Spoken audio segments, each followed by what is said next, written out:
Hello there everybody, welcome back to my channel. My name is Joesephyr and welcome to another Should You Pull video for Dissidia Final Fantasy Opera Omnia. Now, with Keiss's banner, I honestly thought I had a little bit more time to make this video because I was mistaken and I thought it was being released on Friday, but it is in fact coming out tomorrow. So we don't have an awful lot of time to go through this, but I've been making some little improvements here and there. As you can see, the background behind me has changed and the quality of things should be a little bit better than it was. But enough about that kind of thing. Let's go into Keiss and his event, his banner, and whether ultimately you should be pulling for him. So if that's all stuff you're interested in, then of course, as always, stay tuned and keep on watching. Don't forget to check out all of my social media links in the description box below, including Twitter, Twitch, Discord, and Patreon. Twitch, I'm actually looking at doing a lot more with Final Fantasy XIV in the near future because the streams for them that I do every Sunday have actually become one of my favourite streams to do, so I'm expanding on my Final Fantasy XIV content in general. So if that's all stuff that you're interested in, then it's definitely something that you want to stay tuned for, because there's a lot of stuff that I'm looking forward to doing with that. And then obviously on Friday nights I will always be doing my Final Fantasy Count Up, which I have now made a logo for that I'm rather happy with, including Save the Queen, because it's something that speaks to me. And I have actually renamed my Discord channel because I wanted to think of a new community name for you guys, for my community, and I'd never really stuck with Nobles of Trino. It never really stuck with me. So now I can happily say that I've renamed it into the Flare Star Symphony. So if you guys want to join the chorus, as it were, then you can check out all of the links in the description box below. With Patreon, I also shout out one of my patrons every time I release a new video, and today that person is going to be Epiphany, who has been on my Patreon for quite a while now. So thank you very, very much for your support. It means the absolute world to me. And if you would like to get a title card just like Epiphany has, made just for you, as well as other benefits such as talking to me over voice chat or like being involved with Would You Pull, then perhaps you might like to consider becoming a patron too. Any support I get for the channel is hugely appreciated. Please don't forget to check out all of the other content creators, as you can see just down below here, and all of the other websites as well related to Dissidia Opera Omnia for all of your DFFOO needs. So of course, let's start by taking a look at Keiss, his banner, and what his LD brings to the table, and what he did before he had his LD. Now, the banner is going to contain Keiss. It's going to give you another opportunity to get Paladin Cecil's Burst, which hopefully it'll give me this time. And then it will also carry Zidane and Cloud's EXs. Now, this is noteworthy, particularly because a lot of people pulled for Cloud, which means that he's synergy for this event, and he is a launch-based character. So that's going to come in very handy. And Zidane, he's not bad. Like when he came out with his EX Plus, like maybe I undersold him a little bit, but at this point in time, he is a character with just his EX. The chances are you're probably not going to use him outside of the Chaos Challenge. Now, with regards to Keiss himself, now his abilities are very unique in that he is a launch-based character, but he doesn't actually initiate launches himself. He's one of my favourite characters to use in this game and has been since he was released months ago. Now, like I said, if you haven't used him before, Selkie Throw is literally just a Brave HP attack with splash damage on it that gives him a buff that he needs in order to be able to use its HP plus variants, things like that. But that buff is actually pretty solid, raising max bravery, attack, and critical hit rate for the entire party. He actually has some pretty nice buffs on him for the party as well. Hero support, however, is where it's at. Hero support, when you've got it all maxed out, has 5 uses, and you get an additional 3 from using his C65 as well if you max that out as well. Once you put all of the C60 and weapon passives and everything onto it, it becomes a 6-hit Brave HP attack that batteries the party, and what it does is it puts a buff onto a selected character called a Smash Support, which means that their next attack is guaranteed to launch the enemy. So, and then it also moves Keiss's turn immediately after them so that he can participate in whatever launch is happening. So what you want to do is you want to try and make it so that you get a AoE attack off of the character that you're using it on, because if that will also set up any other enemies that are in there to be launched as well, because the way that launch damage works is that there's an invisible launch HP gauge, and Keiss's Smash Support basically makes it so that it maxes out that HP gauge, so that you're dealing that much launch damage so that you are guaranteed to get the launch. But you may have noticed when you've used other AoE characters like Cloud with Finishing Touch, if they do splash damage with that AoE attack, then it sets up the other enemy to be launched as well, and the same can be said for Keiss's support. Now, Keiss is just very strong all around. He's got a lot of things that he can do with that, but his EX gives him a lot of other capabilities, and it's actually not necessarily anything to do with the EX itself. It's after you've like buffed everything up and everything like that, it is a 6-hit AoE Brave HP that is inflicted twice, so you get double HP dump out of it. It delays all targets by a turn. It also puts a buff across the party as well that reduces enemy speed by 10% and also increases any HP damage dealt by during launches by 30%. So once you've kind of kitted him out and everything, you're getting 50% attack, 70% max bravery, crit rate getting maxed out, and then chase HP damage or launch HP damage increased by 30% as well. So it all adds up, and you can compound this with characters that deal extra HP damage like Paladin Cecil, or even using like Pandemonium, so you're dealing even more launch damage. But when you're doing those launches, when you have Selkie Solon at the ready, so his EX buff and his skill 1 buff, he gets different HP variants, and more importantly, he gets different HP variants during a launch. Now, the Brave Plus doesn't sound it's not something you use frequently, but it's still useful because it reduces the enemy bravery to 0 no matter what they're at. It puts the Fitted Enfeeblement buff on them as well, as does the HP Plus variant, which reduces their speed further and their defense. And then the HP version will just increase bravery for the entire party, as will the bravery attack. So you're party batterying during a launch, which is extremely powerful. But with Keiss, he is a character you want to make sure you're putting with other characters that complement him. You can't just shove him into anything and him work. He's a character that wants to be put alongside other launch characters, certainly now at this point in time with the LD era and Burst and stuff like that. He plays beautifully alongside Cloud and like Paladin Cecil, Dark Knight Cecil as well. There's a lot of characters that you can work around with him. And then when Lael Burst comes back in a couple of months, or in a few months' time, which is actually a banner that Keiss's LD returns on, so that might be something to consider skipping this banner if you want. He'll work very well with him too. Now, going on to the LD itself, the LD actually kind of focuses more on a debuff and doesn't actually do anything to launch the enemy by itself. It's a 8-hit Brave HP attack with 50% splash damage, so you'll notice that all of his bravery hits a single target except for his EX, so do take note of that as well. And it also increases bravery, but it refunds bravery after dealing damage, and it inflicts a new debuff called Brave Leak, which is a sap, but it also, when you do your launches through hero support or what have you, you'll get 10% of your bravery back after you've finished the launch. So you'll get to party battery after the launch is finished as well. You only get 3 uses of this, and even with all the power stones and everything, the debuff only lasts for 6 turns. But due to Keiss's turn shenanigans, that lasts a lot longer than you might think. The fact that he moves his turn forward in front of whoever he's giving the smash support to makes it so that he's very, very abusable in the right hands. He also gets a new HP Plus variant, which is a stronger version of his regular HP Plus. So you get a big bravery battery, you get a 2-hit Brave HP attack.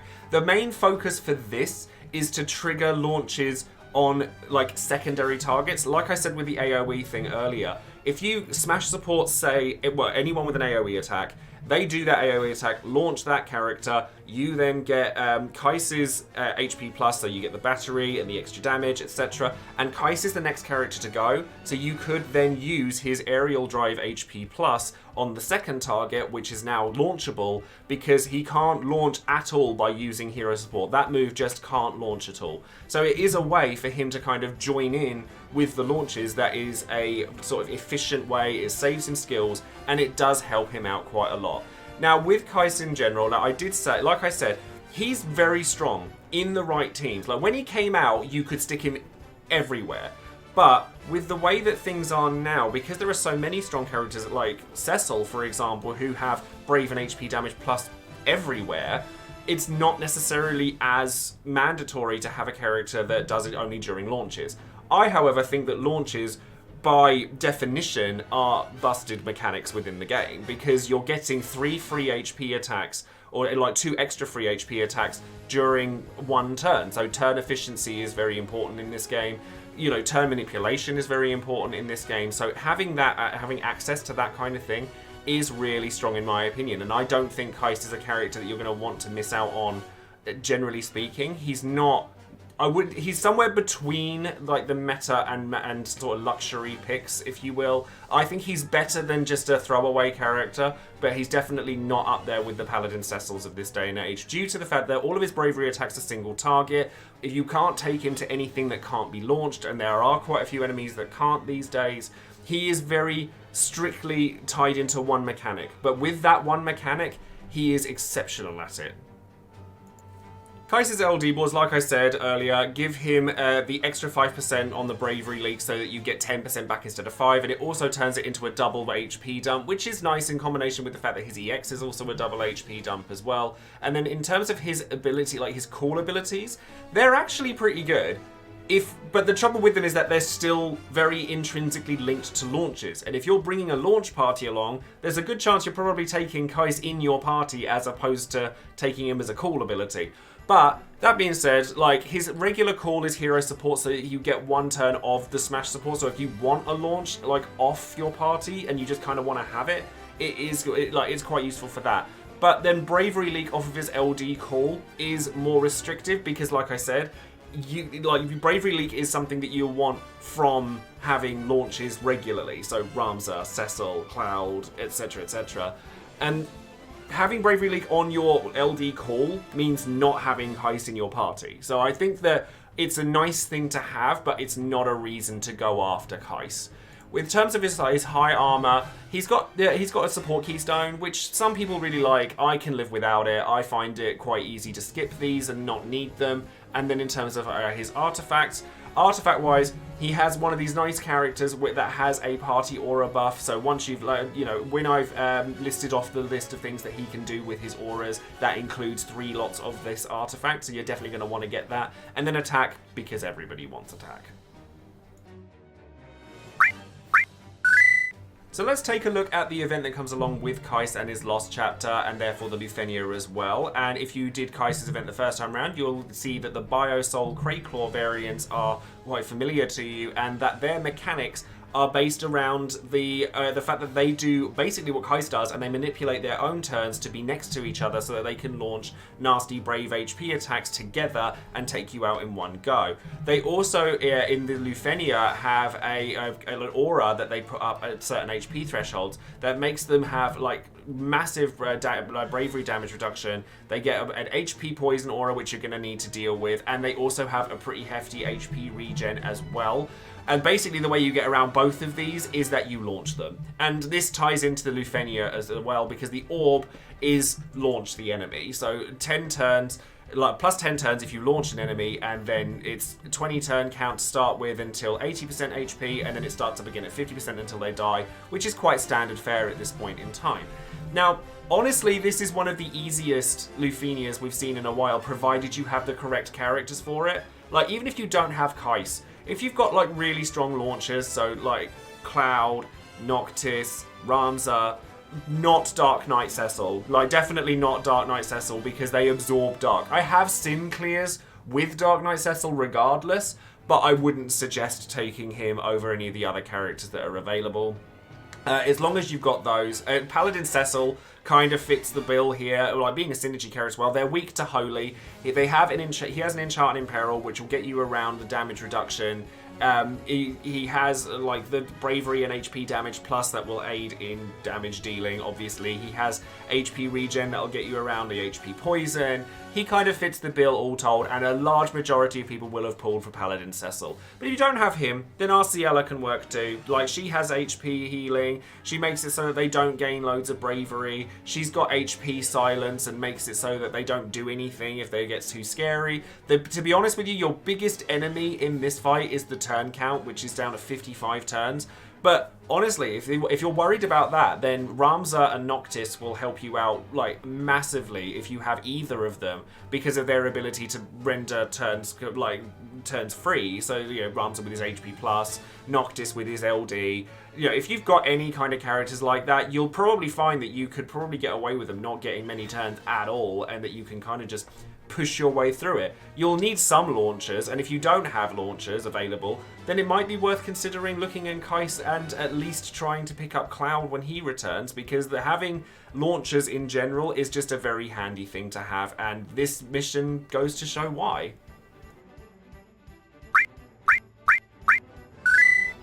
So now we ask the big question, of course, should you be pulling for Keiss? Now, personally, I love launch-based teams, and I got stung recently with Paladin Cecil pretty hard, but I still want his burst, so I will be pulling for Keiss. Whether I use tickets, I probably will use tickets, I don't think I'm ready to sink gems again after Onion Knight and Paladin Cecil, but I do really like Keiss, and his LD doesn't look like it adds that much to his kit because it's a debuff that bravery funds, etc. But the HP plus, the fact that he has an LD that can help charge his EX, the bravery fund is also actually a lot more noteworthy than you might think if you're putting him into a launch-based team.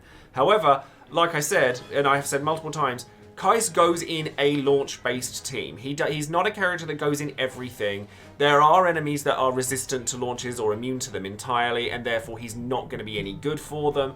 But I think that if you want a character that just churns out huge damage, if you like hearing about the 5 million cloud burst damages and things like that, then you're going to want Keiss to achieve that, because Keiss is part of a big deal for that. If you stick him next to Kryl and Cloud, then you are going to get those big numbers on Cloud's burst. And obviously with Cloud getting his LD boards in the near future, and you really like him, then Keiss is like his best friend, so you might want to consider pulling for him for that reason.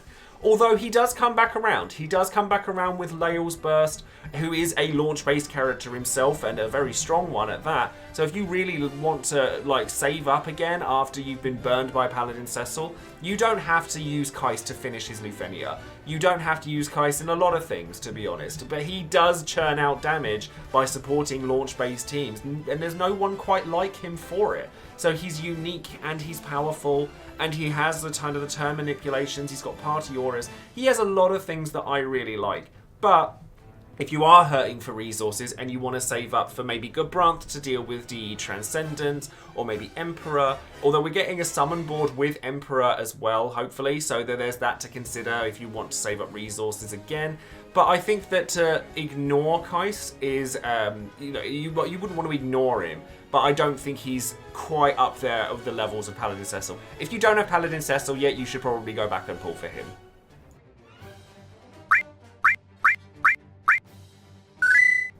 So now finally, of course, it's time for Would You Pull, the section of the video where you, the viewer, get your chance to make your voice heard and let everyone know whether you would or wouldn't pull on a banner and give your reasons as to why. Now, Keiss is a little bit all over the place. I think a lot of people do feel the same way, judging by the numbers, etc., where they want him and they're happy to spend tickets on him. Some people have said no, some people have said yes, and then the tickets, it's a little bit more all over the place than banners where they've been yes or no more recently. So, to break down the numbers for you, 15% of people said that they were going to use gems here, 54% of people said that they were going to use more than 100 tickets, which is the bracket that I kind of sit in, 24% said that they were going to use less than 100 tickets, and 7% said no. So it's a lot more even than we have had, although people are definitely leaning that they at least want him. Whether they need him or not is up for debate, but a lot of people want him. So to go to some of the comments, Spickle says he was horrible to me with his event originally, but I'd like to have Keiss as an option. If I want to rush down a boss, etc., he's really useful for that, so I'll use less than 100 tickets to try. However, I've gotten away without using him all this time and would rather have Gabranth, so I won't go in too deeply. So I think that people are saving for Gabranth to make DE Transcendence easier, but Keiss actually does do that as well, just by being such a heavy damage dealer and by making it that much easier for you to take on certain aspects of that fight, of DE Transcendence in general. Sayadis Kali says, I'm going to toss 25 to 150 tickets. I say 25, but we'll probably pull more. I know that feeling. But no gems. Personally, I love launchers. However, I'm going to wait for Lael's Burst and LD to pull for Keiss. Cecil was kind to me, but Ishtola, bringer of the Burn Extreme, demands a sacrifice of gems. So, I mean, this all comes down to who you're looking forward to. I'm personally really looking forward to Emperor coming up in the next couple of weeks, and I really want him. But he is coming back with the Divine Summon, so we're going to get a lot of resources during that time anyway, so I think that it's okay to throw some caution to the wind and throw some tickets at Keiss, because he is really very good. TrimBW says, I have such fond memories of using Keiss, and his overall ticket is so much too fun to use. I'm going to give him around 100 tickets in the hopes of getting him, but I want to say for sellers and Emperor LD because I didn't get him the first time around. So yeah, it comes down to that. And this should theoretically still be live when Divine Ramu comes out, if everything lines up correctly. Obviously, we don't know the dates exactly for that yet, but if you don't want to pull for him on the day of release to kind of scope out what's going to happen and when you need him, you can do that. Like I said, you don't need him for his Lufenia, but he does make it pretty much a redundant fight. And then finally, Multiracial Alliance says, Keiss is incredible, period. His supporting capabilities and the team's damage potential as a result are incredible. Cecil was very good to me, so I'm going to use gems here. The Flame Wheels and Transcendence in particular were traumatizing, and Keiss will let me make that stage so much more manageable. So yeah, as I was saying, he does actually help in Transcendence quite a lot. So if you wanted to go for him for that purpose, and then you could weigh him up against Gabranth if you're trying to pick between one and the other. But personally, as someone who doesn't have his Cecil's Burst yet, I'm probably going to try and pull for both. So yeah, no, that's going to be all from Would You Pull. Thank you very much to all of my patrons for casting their votes and their comments. But I think, generally speaking, like, I think most people will probably spend a fair few tickets to try and get Keiss. Not so many people going in with gems, though. So that's going to be all for today's video on Keiss. I do apologise that it's a little bit later than I would have anticipated. It's down to my poor timekeeping, I'm afraid. No real reasons, just that, I'm afraid. But let me know in the comments below whether you're planning on pulling on Keiss. Don't forget to like the video, subscribe to the channel, and click that bell for notifications of any future videos I might be making. And I will see you tomorrow on stream, so where hopefully Keiss is a little bit nicer to me than Cecil was. So I'm due a turnaround and luck at some point soon, hopefully. So stay tuned and come and find me on Twitch if you want to come and watch that. So thanks very much, and I'll see you guys soon. Take care.